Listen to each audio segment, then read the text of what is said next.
that this workshop has been duly called and that notice of this workshop has been posted in accordance with the Texas Open Meetings Act, Texas Government Code, Chapter 551. Are there any citizens' comments? No. Thank you, Tiffany. All right, we'll start with information item number 1, discussion regarding information only, action at night meeting to approve the schematic design for the Transportation Maintenance and Operations Facility Plan.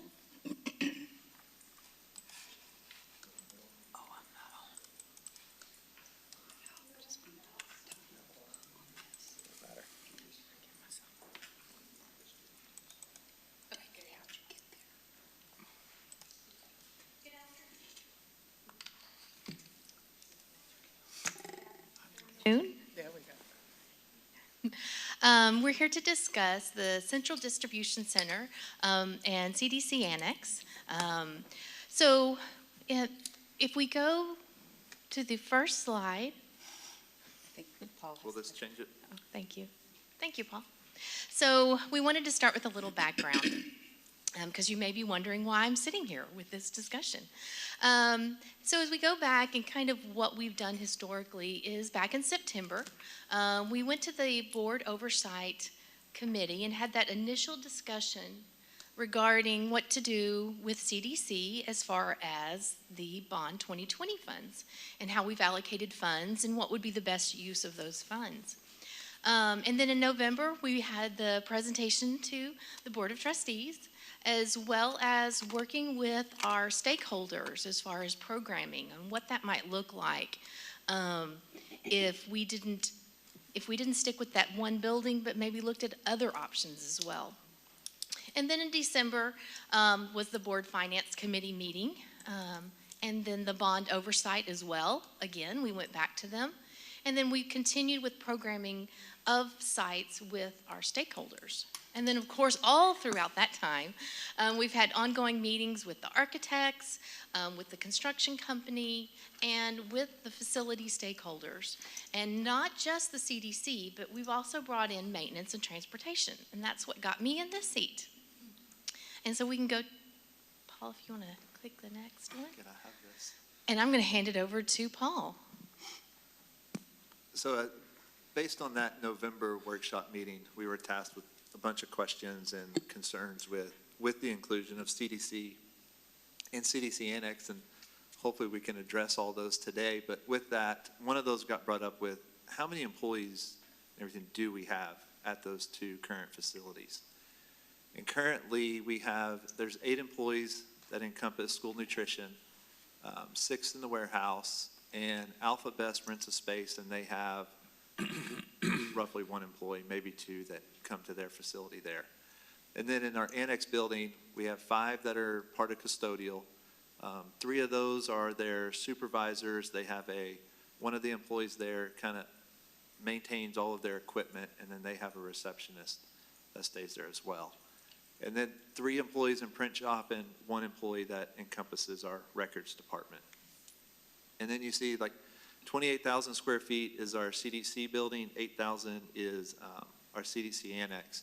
And through all of this, through the programming that we have set down with school nutrition warehouse, with custodial, print shop, records, and everyone involved with those, what we've come out with, if we were to, and we have a slide coming up that shows this as well, but if we were to build them freestanding, they were requesting roughly about 8,000 more square feet than what we currently have them at. Mm-hmm. And with utilizing this building with growth for them and everything what they foresee, with having them all into one building with the shared space, we were able to save that 8,000 square foot. As we get into more of the design development past schematic, we could even save some more square footage off of that once we dive further and further into developing this project. And then with their FCIs, and it's kind of like a quick overlay of their FCIs. CDC is at 71% roughly, and CDC Annex is 55%. And the rule of thumb is that if it's 60% plus, it's time to start looking at, is it worth replacing versus doing the repairs? Because those numbers are starting to come close to each other with the ongoing maintenance and everything. And we've had, through the facility assessment, after the November board workshop, I sent all of that over to maintenance with, here's what the facility assessment has for CDC Annex. Are these repairs that showed up during this assessment, are they legitimate repairs? Do they need to be done? And the answer coming back from maintenance was absolutely, these need to be done. But then we also have extra stuff on top of it that we're having issues with that aren't showing up on this, that aren't showing up in the assessment that we need to address. And then we have the numbers for what was in bond 2020 in the planning stages for priority 1s and 2s. Or priority 1 and MEP priority 2s was a little over 5.7 million. But it was kind of brought up that if we want to look at total replacement, we kind of need to look at all the priorities, because just because they weren't encompassed in 2020 bond doesn't mean we don't have problems that are the priority 3s that are a, what is priority 3s? Like a 5 to 10 year problem that are on the horizon that are coming. And then the priority 4s, which are roughly 10 years out. And if I remember correct from facility assessment, we actually didn't have any priority 4s listed. So it was all priority 1 through 3 items that were on there.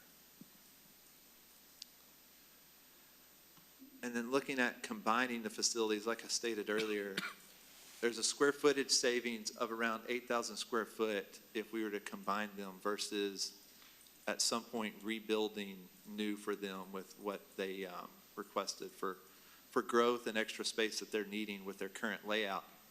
And you have to remember too, with their current layouts, they weren't necessarily, when those buildings were built, weren't built for how we are utilizing them now. So we are able to build them with a more efficient space, more efficient layout that's geared towards warehouse, towards what school nutrition needs, towards what custodial is needing now, and records and print shop and everything. And then if we were to build CDC Annex from the programming meetings we had, we were looking at a little over $11 million to as a new construction for those if that time came up. Of course, that's today's dollars, and who knows what that would be down the road with inflations and everything. And then we'd have some efficiencies with the mileage and just time for those employees if they are to keeping them where they are. If that is the decision, the fueling station would be on the opposite side of town where maintenance and transportation would be. So they would have to go over there from Tabor Highway 6 to Leonard Road and Harvey Mitchell for fueling for their fleet vehicles. And then this is kind of we have completely changed from when we brought schematic in. Do you remember when that was? Well, they originally voted on schematic. That was like this past spring. It was around intermediate 3 time. We have completely changed site plan, the look of the building, everything. So that's why we're, as mentioned, today is informational to address any questions, concerns, any feedback. And then our plan is next Tuesday night for the night meeting to come back and get approval for schematic design of this. But as you can see, if you remember the old one, which you may not, I don't blame you if you don't, because y'all don't have to look at it near as much as I had to recently. But the building itself is completely changed, the parking, everything.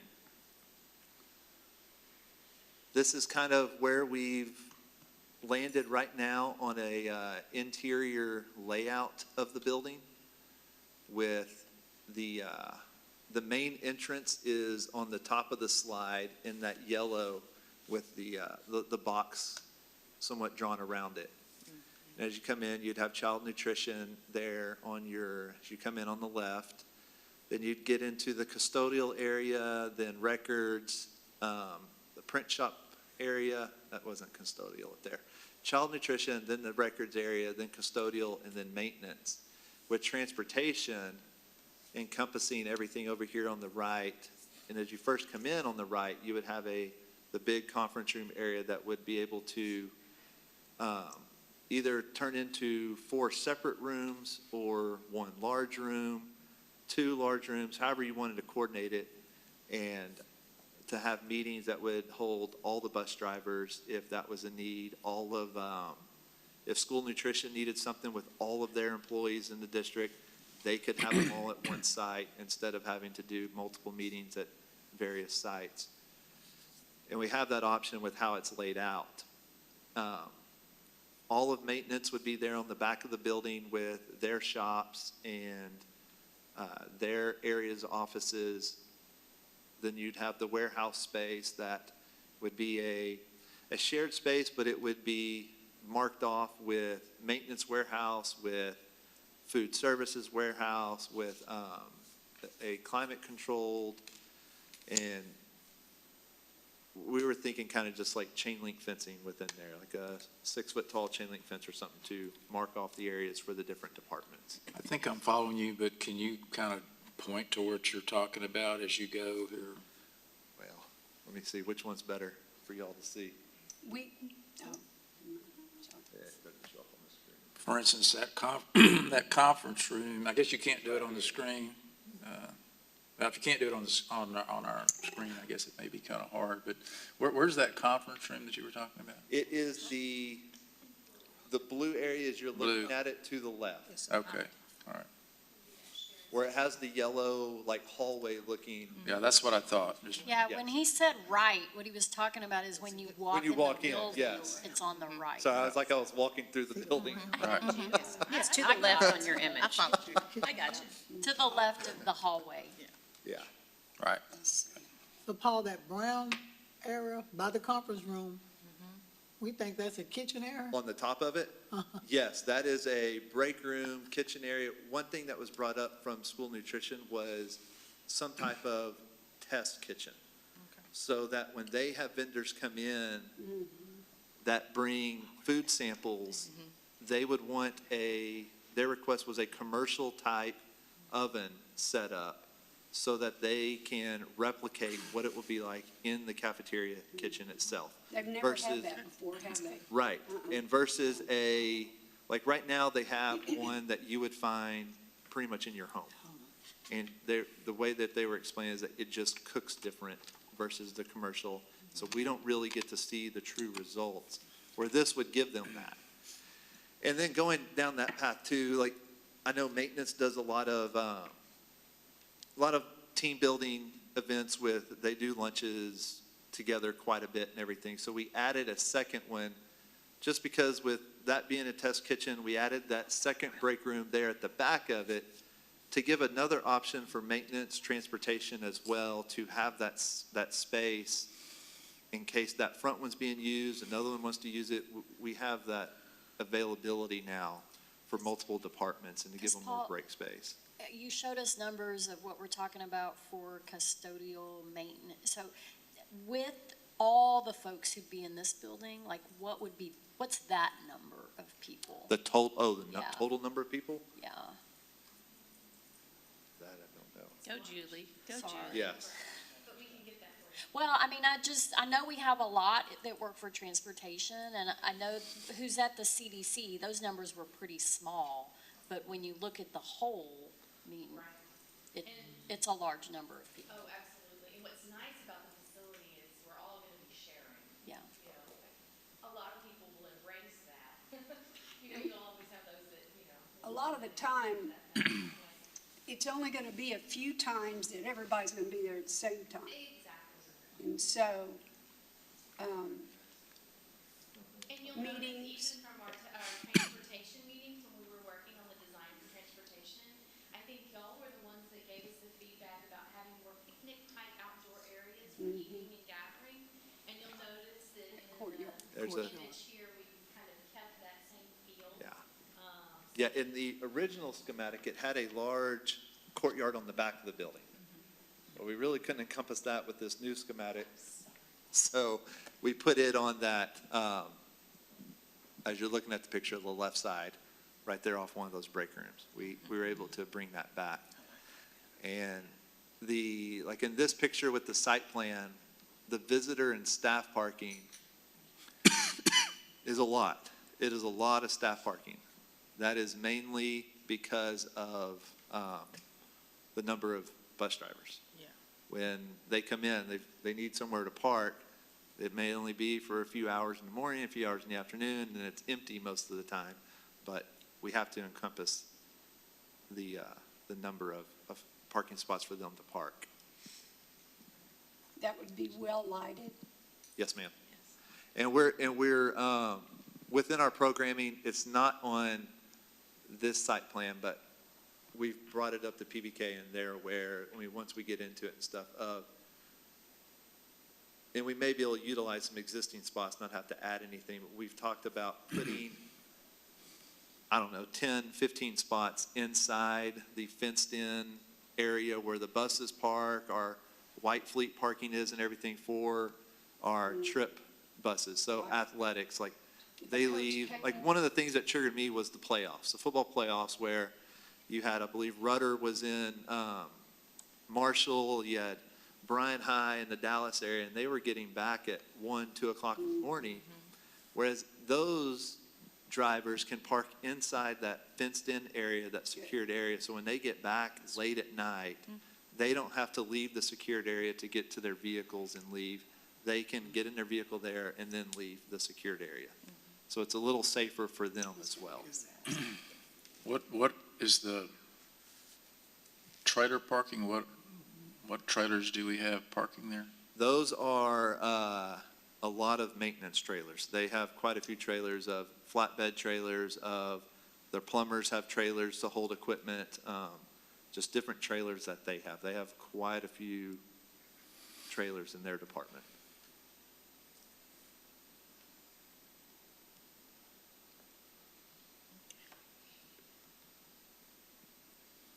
And then we moved the radio tower to the back of the property near the,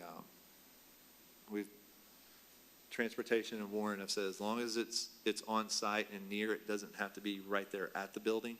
So we were able to move it away, a little away from the building, so it's not right there at it. So for future growth or anything, it's out of the way, but still functional. And so I'm looking at these property lines, and it looks like there's a whole other section of property. Yes, ma'am. That we're sort of reserving for a potential school or something else down the line. Well, right now, we don't show the need for a school.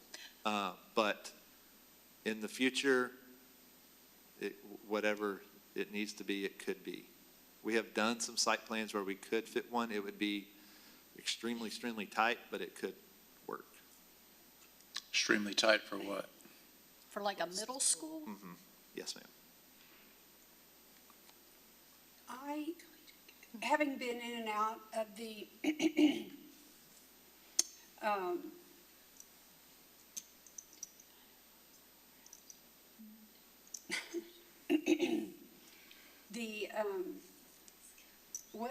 it's what we're talking about today, our Maintenance, transportation? yes. And when it was also, the building behind it was SOS, and we had to go back and forth there so many times. You know, it's really easy for me to close my eyes and see the deficiencies in those buildings and the parking, and talking about those delivery trucks, and I remember how, and that was way back then, how the tight curves they had to park, load their trucks, and leave. And, you know, when you were talking about gassing up, that's what they do, is deliver almost somebody or something all day. And so you're right about the gassing up on the other side of the county. So it's easy for me to see the need and understand, but maybe if there is a question with some of the others, take a field trip.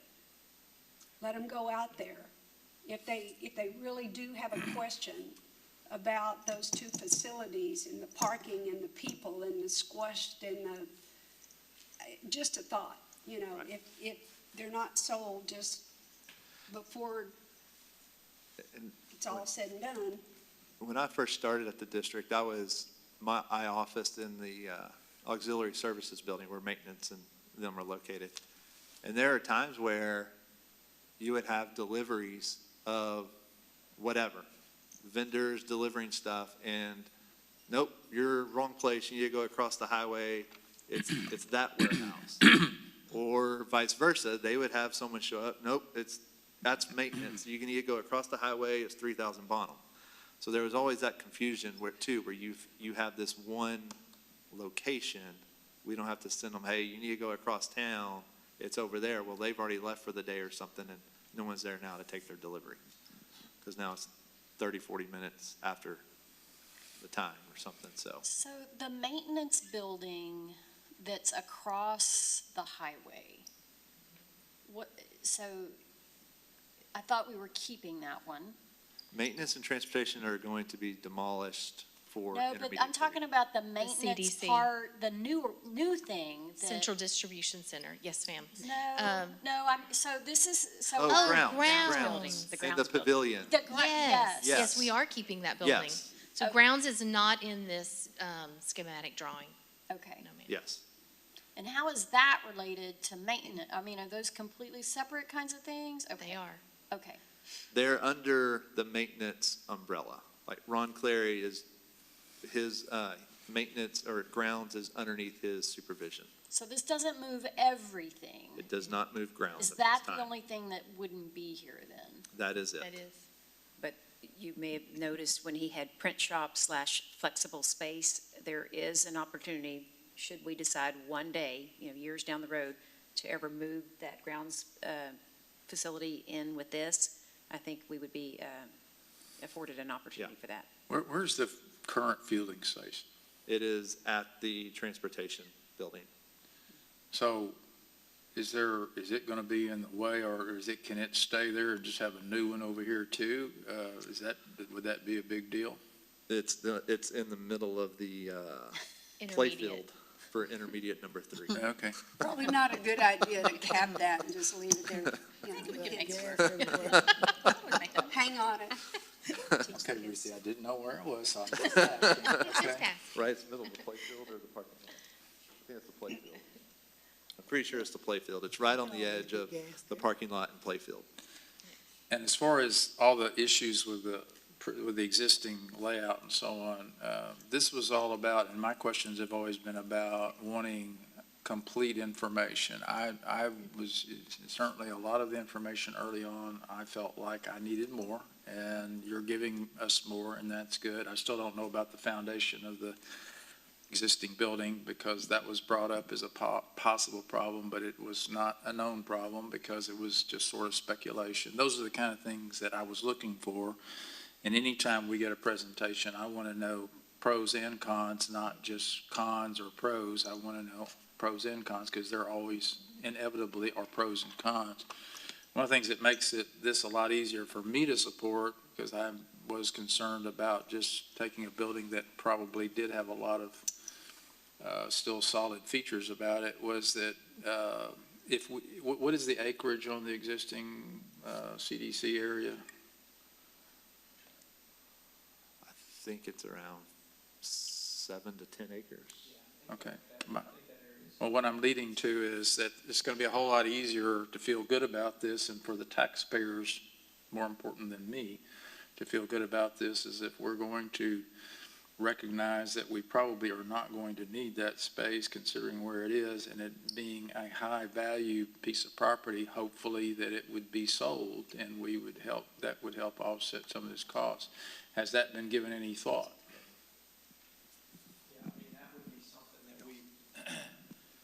That would be something, if we decide to move forward and the board approves moving with all of this, then that would absolutely be something we would consider. We have to consider all our options as to what we would do, with that building, if we had any need for it or saw anything in the future that we would need.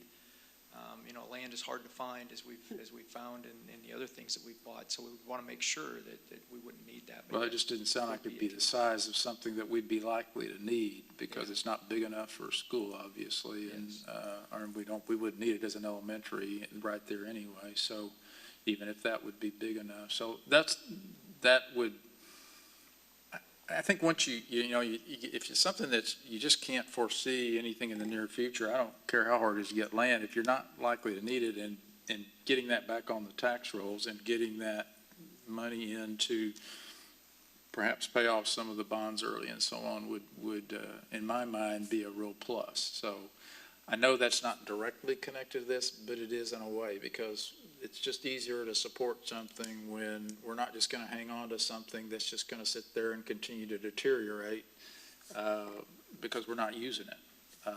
So somebody might even want the existing building and may see it as Bowie School comes to mind, that it's not always something that not somebody else can use, that they may be able to turn it into something quite usable from a commercial standpoint. So that, I'm just trying to look at the big picture here, and that, as I said, makes me feel better about supporting this, because this clearly is, from everything you said, it's going to be an improvement over where we are now. I still think that there's going to be perhaps some additional transportation due to the fact that our schools are heavily on the east side, and this is going to be on the west side. So there's going to be a little more transportation to and from schools, I think, that perhaps hasn't been acknowledged, but that's, I'm sure, something we can deal with, or just accept as a reality. I'm not really concerned about it, but that is something, again, that I think is perhaps not a plus. It's a negative, but it's not an overpowering negative. In the midst of all that, in case you couldn't tell, I'm supportive of this. I think it's a good idea. I think y'all have been persuasive about it. I just want to make it as palatable as from a purely financial standpoint. We didn't make it as palatable as possible to the taxpayers. We owe it to the taxpayers to do everything we can to make this work in a positive manner. And even though we have the bond funds, that doesn't mean that we should just use that and not worry about perhaps relieving some of that debt burden by selling property that we have no foreseeable use for. So that, again, that's why I brought that up. And Mr. Stasny, we did look at a comparison between transportation working from their current location to moving to that new location. We did that when we were looking at the property to get a comparison of, is this going to increase our price per mile? Because we do get state funding for the transportation of our children who live outside that 2 miles from school. And so you were right, there was an increase, but it was very minimal. I believe it was less than 100,000, like when you spread it out over the whole district. But even then, we think some of it will be recouped with state funds, because since we're reimbursed, from the state for it, so. I have 2 questions. One, and you may be getting to this. One is, since we've done the revamp on this space, what's the difference in what we sort of had budgeted before versus now? And then the other question, it relates to this warehouse, which I understand we need space, but, which parts of that are, is it all heated and cooled? Is it, and what is in there? Like, we had that question last time, what are we storing? And is this the best place for it? I'm sure, but I just need to hear that this is the best place for it, and it's worth what we're spending to have that space. So I can address a little bit of the space. So I'm actually over the record side, so that little blue area there in the center, which we've been working very diligently to take all of our student files and convert them to digital files. And so that space right there has been shrunk down from where it was at maintenance, this huge, large room, to this smaller area. But as for the warehouse, I will let, the warehouse proper, I can let Kevin and Paul speak to that. Yeah, and part of as we've gone through this, that's been part of our process to look at all of these items and areas, and, we're trying to do, economy of scale, so to speak, and the sharing of spaces and all of that can help a lot. We're still in the process of, looking at some of the programs, some of the things. I mean, is it more efficient to just drop ship to campuses, which is, was not done in the past, but we looked at it probably 4 or 5 years ago to see, was it economically feasible to do that? And at that point, it still was really, it was cheaper, probably half to do what we were doing at that point. But we're in the process of looking at that right now. We noticed some other things that have come up in that. We're still, and of course, the food service, the way that they transport everything to and from, and of course, that's, again, a transportation cost, so that plays into it as well. So I don't know that we have a complete answer on that yet at this point, but we're still weighing in on that, and we are looking at probably shrinking that as we work through those things, and so that would still shrink down the square footage, which would shrink down that cost. Mr. Okay. Gasol, can you explain about the part that would be controlled climate is minimal? That's what I was going Oh, to. okay. So for climate control, so when you look at the graphic of everything up here, you see the dark purple that has warehouse listed. That is the only part that's climate controlled in that area. The So rest will just have high velocity fans in there to move the air. So those are the little things I see. Yes, Yes, okay. yeah, those are fans. And then the same thing over here in transportation, there in the maintenance, the bus maintenance barn area, all of that is non-climate controlled as well. It will just have the high velocity fans. In the maintenance department shops, it's there you get a mix because it's office and stuff, but there are portions in there that are not climate controlled as well. We are not air conditioning areas that don't So need it. you've looked at that? Yes, ma'am. Closely, that's good. Yes, ma'am. The other question, I know one of the needs of child nutrition was this new refrigerator freezer type thing. Where is that on here? This is, so if you see the dark purple, right to the right of it is the freezer cooler space, where their request was not necessarily a bigger cooler space, but a larger freezer space. So that's what we've done there. We've incorporated that into a larger freezer and a smaller cooler. Based on what their needs are when something comes up or arises. And that's located where like a truck would back up easily and they could unload all that? I'm Well, just trying to, I don't right know where now- that is on here. So if you're looking at it, on the right of the picture, you have, that is where the deliveries will come in. And then it's set up so a forklift can go in between all of those, and there's enough space around it so it can take it to the freezer cooler. Where's the freezer on here? I'm If sorry. you- Is it in the center of the The building? light purple Right under there. the word house, Yes, under where, but house? Okay, right there. all right. So it'll be delivered to the other end. It'll be delivered, where is this? Is it there because of the climate control? Right there, delivery. Well, that's just where it fit in, and when we went That's a through long this. way to move a lot of food. It's not as far as you Forklifts. think. I know, but it's a lot back and forth. It's not like they're backing up to a freezer. It goes all the way across the building. So just from a design standpoint, I would, maybe consider how to do that more efficiently. Because I'm assuming that what comes in there is stored for a while and then goes out to the other schools, right? It doesn't live there. It's consumable food. Yes. Right, you're correct. It just depends on what's occurring. Like sometimes it's brought there, if a freezer goes down on a campus, they load it all over there and it could be there for the summer or something like that. Right. During a normal school year, no, because right now they do rent space out from time to time to encompass that. When things go maintenance and stuff during the summer, food that can stay there gets brought to the freezer cooler.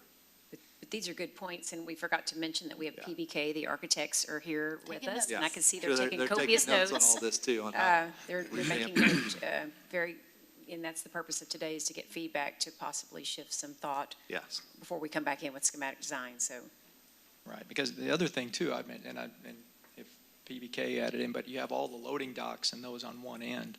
And so you're gonna be unloading, I mean, basically everything in the warehouse is gonna be unloaded at the dock. So something is going to have to go further than the other things as well. So, but we Did definitely Sunday will put relook at that. there? Is that what she really wanted? She has seen this, Okay. and she was fine with the layout. But she wasn't able to attend our meeting where we went over all in detail once past programming, but we have emailed it to her, and she has said that she's good with She's it. probably just so thankful to have anything in the world that she's just like, thank you, Lord, thank you. Yeah, just thinking about it Yeah. from that efficiency perspective, I think, because I don't know who's doing that either. I mean, is that warehouse people? Is that food service people? Like, who's managing that? And, It's the you know, warehouse. it's one thing to have boxes of paper, it's another to have boxes of frozen fish, you Right. know? Well, I think one thing that I would just want to, I don't want to increase significantly the cost of anything, certainly unnecessarily, but I don't want to be concerned so much about the front of this, appearance of the front of this building, that you couldn't put a loading dock there in the front where the purple is, so that, and it would be possibly just for food, because that, then it would be independent, wouldn't be over there, wouldn't be going all that distance, and it could be probably a pretty simple dock, because you wouldn't necessarily need a big operation there. I don't know. I don't know enough about the operation to say for sure, but it sure looks like, if you weren't necessarily terribly concerned about having a loading dock in the front part of the building, that's where you could put it. Yes, you've got parking there. Yes, there could be all kinds of problems with doing that, but that's just a thought, that why have necessarily just one loading dock unless it's just going to cost a lot of money to add one. Yeah. I guess architect sitting there, he's not saying anything. Is that a big problem to try to put another loading dock in? Go back to the last. No, absolutely. We can, we're actually Right, back so- there sketching some options with the, Rachel and I. So we can definitely consider a loading dock. As you see for the site plan, I think that was one of the issues that did come up as we were meeting preliminary with the city, is what does this look like in terms of its frontage to the streets? The city's not going to unload the frozen food for us, though, are they? Oh, I didn't think so. So that was one option. The other option is, there may be another way to reconfigure, your point is well taken, so that access is closer to the loading docks on the right-hand side, and not diminish the efficiency. But and I don't mean but, can Ms. Fryerear say Sunday, can she be in on all those? Oh, Because yes. she's- Oh, we've had all of the different departments, their representatives at everything. They had a conference that one day we were able to get together and go over this layout. So we emailed it to her to look at. But, yes, we are taking, I don't make comments at those meetings. I'm not the end user of it. I'm not using it. So I let those different departments kind of take over those meetings with what they want, where they want, how they want. We just kind of Because if reined it she in with realizes the board spaces. is willing to help her with efficiency, like Julie's talking about, and David's saying even another dock, then she may say thank you again and tell us more of what she's really been thinking. Because of the turnaround radius for those trucks and them coming in and backing up into the docks, I don't like unloading at the front. I'm not a big fan of having two different docks, because when you get a new driver or a sub in, they don't know which dock to go to. And so I like having it very clear, very consolidated, a good turnaround place for the big trucks to come in, and that way you only have to staff the one door. So you only have one guy for controlled inventory in and out. And even the refrigerator section doesn't bother me because it's connected to the other climate controlled. If we move it, we're then going to HVAC all the way across dead space to get to a high central cooling point on the other. And the farther that air travels, the more pressure we're going to have to get cold air into those spaces. So I think the 100 yards or 150 yards that a forklift is going to have to carry frozen food is really not as big an issue. The space really isn't that big. But we will, correct, but we will also, we'll look We into can it look and at see both. what I it think works, Y'all are and the see what it looks experts. like. I and- don't know. and It's we'll just run my the novice options. eye saying, why is this over here? Yeah. No, we'll Because for it's sure run connected the to options HVAC. and take a look at it. And it may come back as a way better option, but we will definitely go down that path and do a little study on it. Okay, thank you. Just see. Absolutely.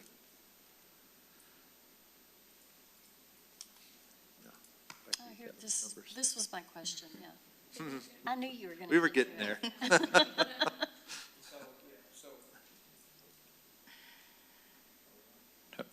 There we go, okay.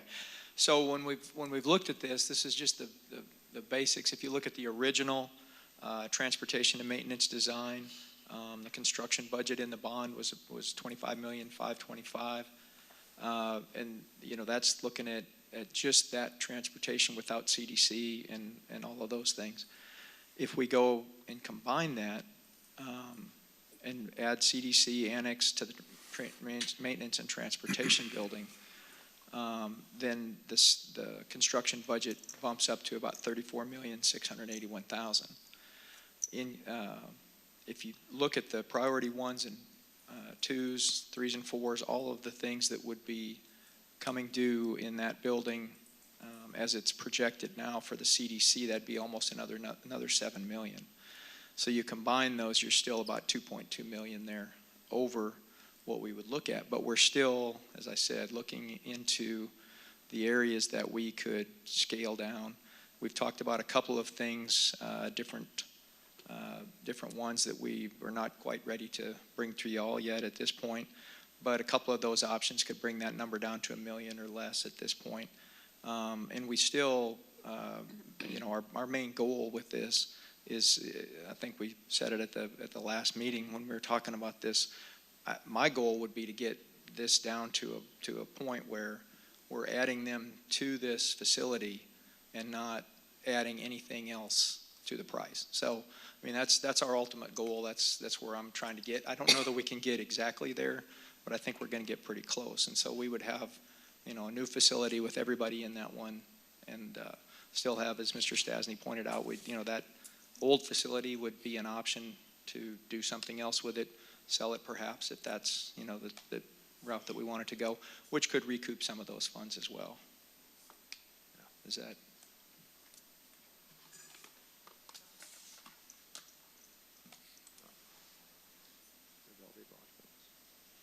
Yeah, and then that would, that should all come in within the bond funds, so we would not come back to the general fund. And we've talked about that a little bit. As we go through the whole process, our major projects that we've brought forward, intermediate 3, maintenance and transportation we're talking about here, those projects are the large ones. They basically are coming in at or near the budget amount. So we've got the larger projects where we feel that they're going to be break even or somewhere in that range. We've already had some projects that have come in under, like SFA Annex, for example. We've had a couple of things that have come over, the roofing project for one. And then we've also had some items that the insurance took care of for the storms, the hailstorm and the freeze storm and those kind of things. So we feel still pretty good with, and then we have, for the overall bond, we have a $5 million contingency to look at if we needed to go into something extra. So we still feel like we're in pretty good shape with that if we can get this number pretty close to back to break even. Are there any other questions? Well, knowing you three, and particularly a couple of you, Paul's still the youngster of the group, and I'm sure I speak, we trust you, and we know you want what's best. But it is our job to ask those kind of questions. Absolutely. But coming from you three, we know that you're not going to do anything under pressure that somebody is asking you to do. And I want you to know that. And just like what you were talking about, Kevin, find a way, find a way for us to make this up.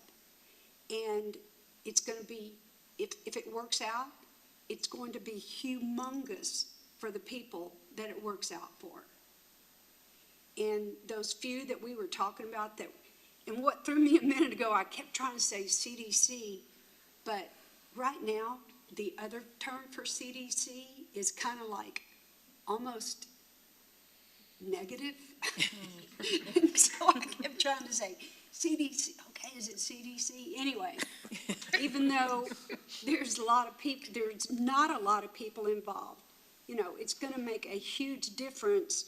And it's just like keeping the teachers happy, that trickle down into the classroom. Mm-hmm. We want to do what's best for all our employees and keep them happy, just like our maintenance men that went to bat for us this time last year and just gave their all, because those are the schools that they went to school in, and they were going to take care of them in that big storm. And we want to take care of them. Mm-hmm. And we want everybody involved to feel the same way. I was looking at that kind of kitchen and then the courtyard. I can't even imagine some of those people being able to go micro-nuke their little thing and walk out in that courtyard and have a bathroom with 6 or 7 stalls in it. Oh my gosh. That's like, they don't have to wait in line for one stall. We have plenty of bathrooms in the new plan. Anyway. So thank you. And we're having, I know PBK, with talking with Rachel and stuff last week and earlier today, they're already having these conversations with Dramala Construction on here's kind of what we're looking at doing, what can we do to cut some costs back with adding more of the building as the pre-engineered building and less as traditional construction, and what can work with these costs as well to bring this down even further. Like that's one of the definite pluses of the construction manager at risk is we have this luxury of having the GC on board and going through these pricing scenarios to bring these costs down throughout the design process as well. Certainly for me, and I don't think anybody else would say, well, okay, we don't want it to be as structurally sound. And I know that's not what you're saying, but there are other ways to bring costs down. And I appreciate that. And I know you know how important that is to me. As far as the bathrooms go, have y'all considered trying to get an on-site Buc-ee's? Because that's I like your thinking. yes. Just we need to bring them as consultants for.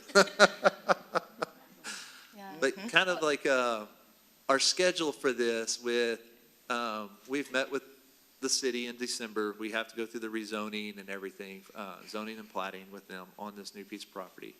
We've kind of started that process with them on this facility.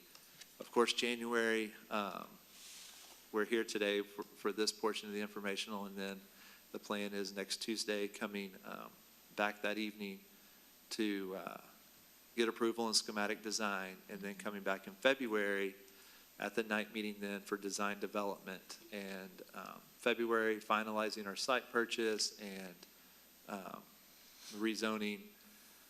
Originally, we thought we couldn't start that until after we took ownership, but after talking with the city, we were able to actually start this process a little sooner than originally anticipated to kind of get a leg up on that. And that's where we are right now with going through all the next month or two. And then our projected schedule for the construction is, I think last time I've talked to PBK about it, we don't know if we're going to have to do a early still package. It may just be combined into one bid package, and I don't have to come twice for approvals. But if we do, we'll come in May for early still package. June would be the, June we'd bring the, I would come in here for approval of it. July and August, we would do the rest of the facility. And in August, doing the guaranteed maximum price for it, with construction slated for August of 22 through October of 23. And then anticipating 1 to 2 months for maintenance and transportation and possibly CDC Annex to move into the new facility with, by January, fully operational out of the new site. And then here's just a rendering of the front entrance. We've gone back and looked at it, and this was kind of what it would look like. That would be the main entrance of the new facility before we got into the right and lefts of where we would go. Awesome. Are there any other questions?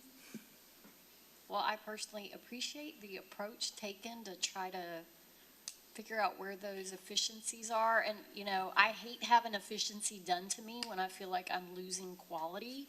So I'm very sensitive to that. So I hope that, you know, as we talk to people, we're able to make sure their needs are being met. Yes. So, thank you. Thank you. Absolutely, they are. Okay, perfect. All right, so we are moving into the next part of the agenda, items for discussion, interaction, consent agenda. Any questions about the consent agenda? If not, do I hear a motion to approve? I move approval of all the items listed on the consent agenda. Perfect. Is there a second? Second. Thanks. Motion was made by Ms. Benford, second was made by Ms. Waller. All in favor, please say aye. Aye. All opposed? Motion passes. Okay. All right.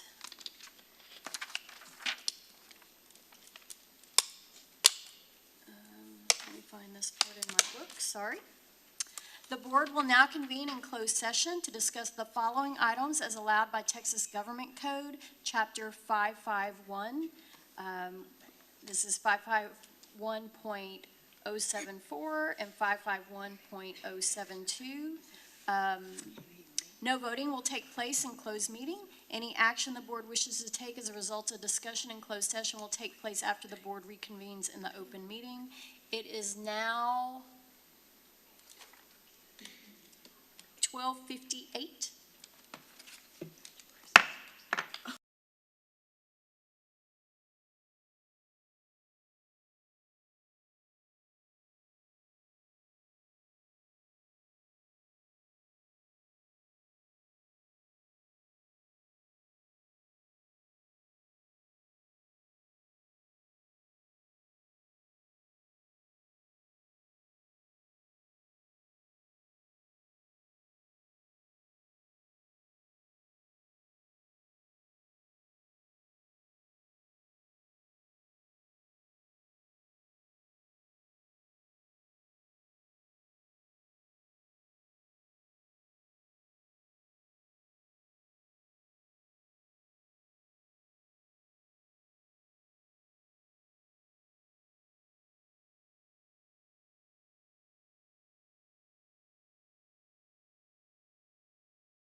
What I need to do? No. I don't know. All right, ladies, see y'all later. You can put the date down. Bye-bye. All right, see y'all later. I'm gonna go try to